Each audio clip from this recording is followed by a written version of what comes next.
هو جاب دلوقتي خشبة وبدأ يعلم عليها كده وشد عليها خطين. هو بيعلم دلوقتي بنسب معينة بالقلم الفلوماستر. هيعمل ايه؟ هيجيب بقى الإفزان بتاعة سلوك الكهرباء، وهيجيب فليشر وده قفيز كبير. الحاجات دي موجودة عند أي محل كهربائي على فكرة، دي بتاعة سلوك الكهرباء تركب في الحيطة. هو قلب المسمار كده، قلبه خلاه عكس زي ما احنا شايفين، وهيبدأ بقى يدق كده القفيز دوت مكان معلم بالقلم. وفتحة القفيز هتبقى بشكل جانبي زي ما احنا شايفين كده.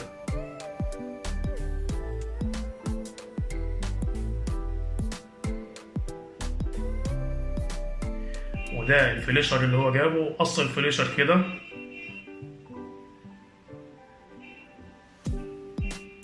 وهياخد الثلاث حتت اللي فوق دولت وهيبدأ ان هو يركب فيهم مسامير. دي مسامير بورما، وبدأ ان هو يربطها في قلب الخشب 3 جنب بعض كده. وده بقى القفيز الكبير اللي هو جابه او الكليبس حسب ما بتسميه. وده الشكل ده هيعمل بيها ايه بقى؟ ده اللي احنا هنشوفه دلوقتي.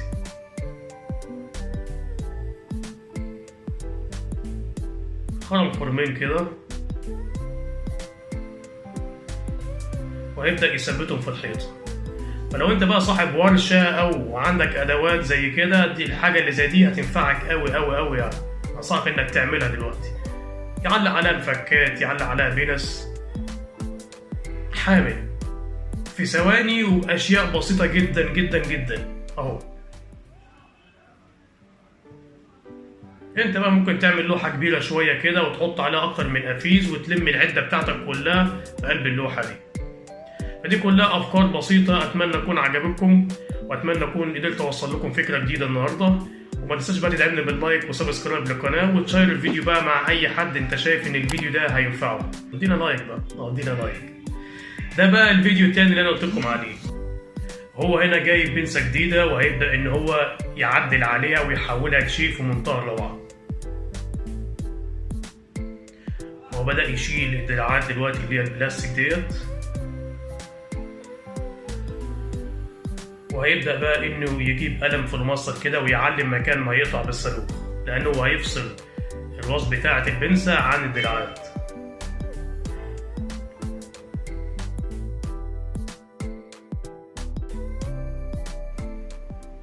هو بيبدأ يقطعها دلوقتي.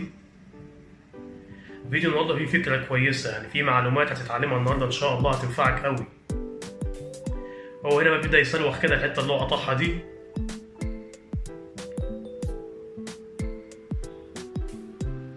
وده الشكل النهائي بعد ما قطع البنسة. وجايب مسمارين 17 وهيبدأ بقى يلحمهم كده خلف خلاف زي ما احنا شايفين.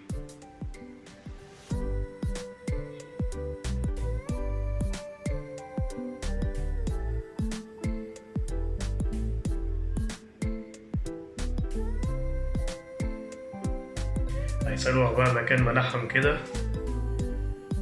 عشان بس تبقى متساوية ويكون شكلها كويس.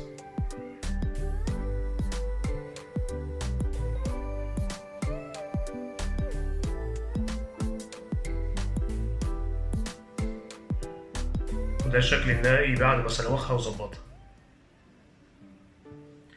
هيجيب الدراعات بقى بتاعت البنزة وهيبدأ له قطعها وهيبدأ إن هو يلحم فيها صواميل 17 زي ما احنا شايفين كده. دي الصواميل اللي هتربط في المسامير اللي هو ربطها في راس البنزة. هو هنا بقى بيبدأ يلحم الصواميل دي في قلب الدراعات.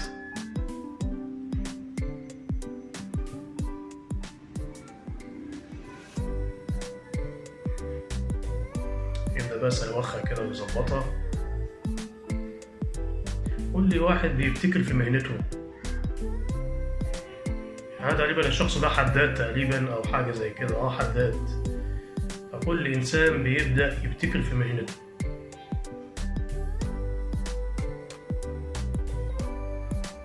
وده الشكل النهائي بعد ما لحم فيهم الصواميل.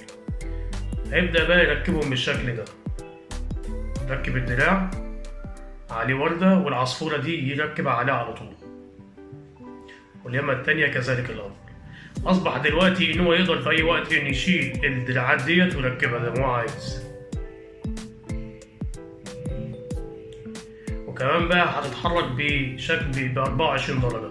هو دلوقتي ركب الدراعات بتاعت البنزة البلاستيك. شوفوا بقى ازاي هيقدر يستخدم البنزة دي، وازاي هي اتعدلت وبقت افضل من الاول 100 مرة. شوفوا هو دلوقتي بيتحكم في زاوية الدراع، زي حركها يمين شمال فوق تحت.